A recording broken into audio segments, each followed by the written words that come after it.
Welcome to another episode of Home Sweet Home with Russ McClellan and Friends. Here's your host, Russ McClellan. Hey, how's everybody doing in the post-transitional land of COVID? I'm Russ McClellan. This is Home Sweet Home with Russ McClellan and Friends. And today I have one of my great friends, colleagues, and now partners in crime, Sarah Lopeman, because she's now our new productivity coach. How you doing, Sarah? I am fabulous. How are you? I'm great. Thank you. I'm still trying to get used to you saying that. Great, thank you. Great. No, I'm polite. Let's go back 30 seconds. Productivity coach. I know, right? Like, you know what's magical about Keller Williams? Not only the superficial stuff that everybody kind of, the coin phrase is like, we're the largest real estate company on planet Earth. We are. This right? is true. Almost 180,000 agents and climbing. We sell more real estate. We have more people in 57 countries and climbing. All of that is great. But you know what really matters to us in Wenatchee, North Central Washington, Leavenworth, Lake Chelan, Quincy, Ellensburg, Moses Lake, Brewster, Pateros, Orondo, you name it, and I've left some people out. Our area is a big area geographically, but being hyper-local focused with the intentional behavior to help other people. And that's why I'm excited to have you on the show more than anything. We've become great friends. And that's one of the beautiful things about a familial connection. And frankly, to be honest, to me, one of the things that was more difficult than anything else in the, taking the health concerns out of the equation. But in the land of COVID on Zoom, the camaraderie was hard to do. Yes. And I can tell you, I didn't realize, if you would have asked me a year and a half ago after, almost 30 plus years in business, how important is an office? Right? Do you remember when people were talking like, it's not important? There's a lot of online companies, I won't name them, but it seems like it reminds me of the .com game where, here's how you go to the bathroom.com. I'll have 50 million invested, right? Sure. So it'll pump and dump. There's a lot of companies out there like that and online. And they kind of got a leg up in COVID because everybody got into that space. Sure.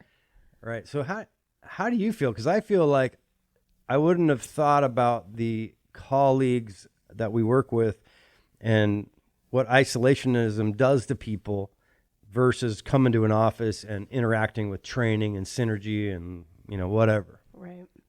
Well, I'm always going to be the person that wants to shake your hand and give you a hug and see your smile face to face.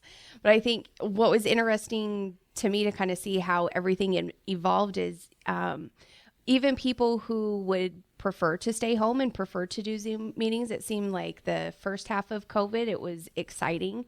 But even those same people, the second half of COVID kind of went, okay, I didn't say I never wanted to see you. Right. So you could definitely, second half, I think there was just a heaviness of it, for everybody. And we all know someone that has really struggled through this time. So not being able to see each other in the office is, first world problem, so to speak, right? Yeah, Not that big of a deal, but I think just all the way around it, I'm so happy where we are and where we're going, from this point forward. Yeah, you're exactly right. And whether it was children struggling with isolationism, not having school sports and clubs and churches not having their congregation available. It's just the whole thing was a weird experiment. And it wasn't like as leaders, we could just go to mentors and go, hey, the last time you had a world pandemic, what'd you do? Right. I think that was 1918 or something, this? right? Right. Yeah, so the whole thing is a strange experiment. And I'm really grateful for almost every piece of adversity that's ever hit me, because that seems to be where, at least the way my brain works, I got to get knocked upside the head a couple times to learn. Sure. And when I look back at that, I really have an appreciation for working in the office. I'm now back in the office working, training, coaching, teaching, and inspiring people. And the fact that you've accepted the role as productivity coach with your integrity and enthusiasm, which is unmatched, honestly, just about by anybody I've ever met. You have this gift of selflessness, and you have this gift of the coaching mindset. And now that Keller Williams has a platform for that, has a system for that, and we're going to start doing that. We haven't done this yet.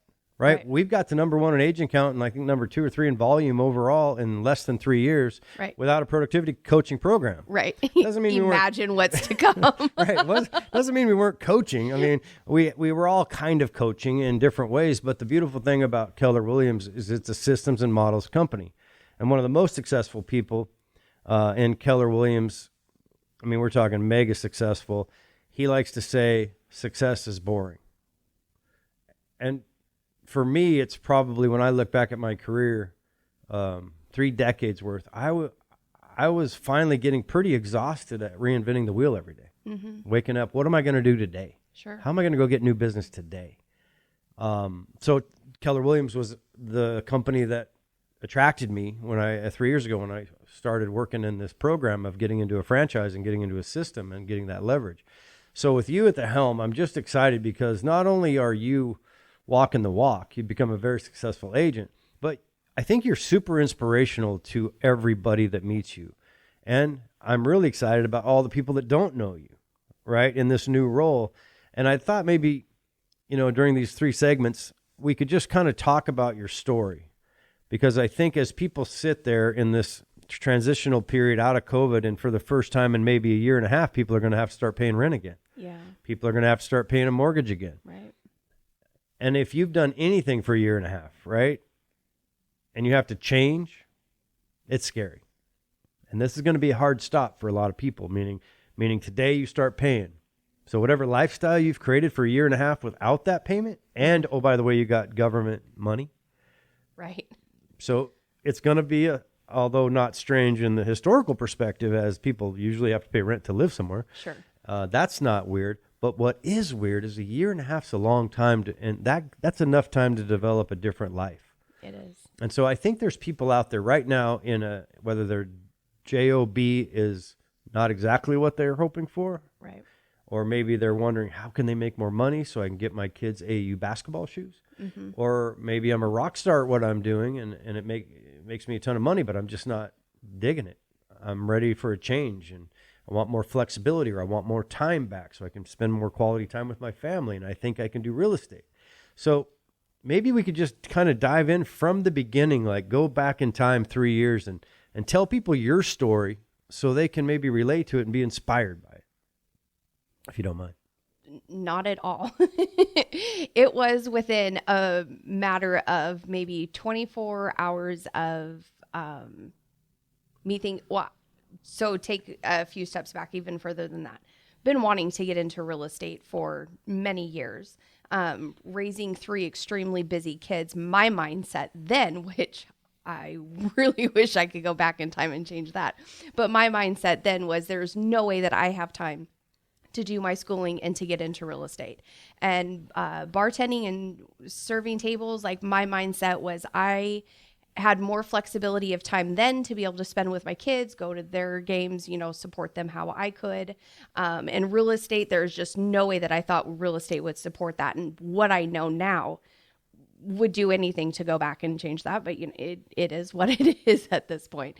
So my oldest had moved out. My middle was about a year away from moving out. And so, my kids are self-sufficient at this point, and studied, got my real estate license, interviewed several different companies, fell in love with the KW model because it's just absolutely amazing.